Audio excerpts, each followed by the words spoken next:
what is a deal breaker in a home inspection?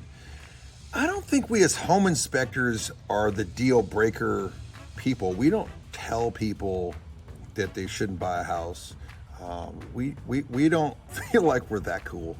But we do find that there are pieces of information that when we give it to the client and the real estate agent, they at that point feel like that might potentially be a deal breaker or that they need to go back and renegotiate. So let's take an example. So let's say it was a roof, and let's say we thought that roof had 10 years life left on it.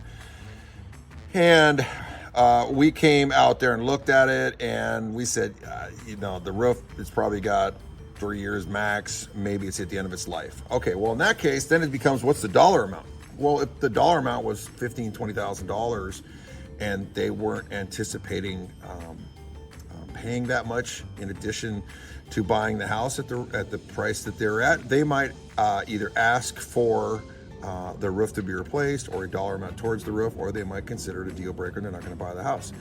Another example might be maybe a foundation issue, which is rare, but if there was a foundation issue and it was going to be a sizable cost and they didn't realize it, but we noticed it in the home inspection, they then might say, you know what, that's just more than we're willing to deal with, and then that might be enough to what they would classify as a deal breaker. But I think the key piece of information is this. We as home inspectors, we're not deal breaker oriented people. We shouldn't be telling people whether they should or shouldn't buy a house. What we should do is provide people with information, allow them to have a good conversation with their real estate agent, and then they can do what they want to do with the information. It might enhance the deal.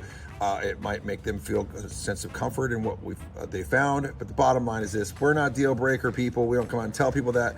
But there are things that come up from a real estate inspection that can become a deal breaker for that person. And that makes sense to me.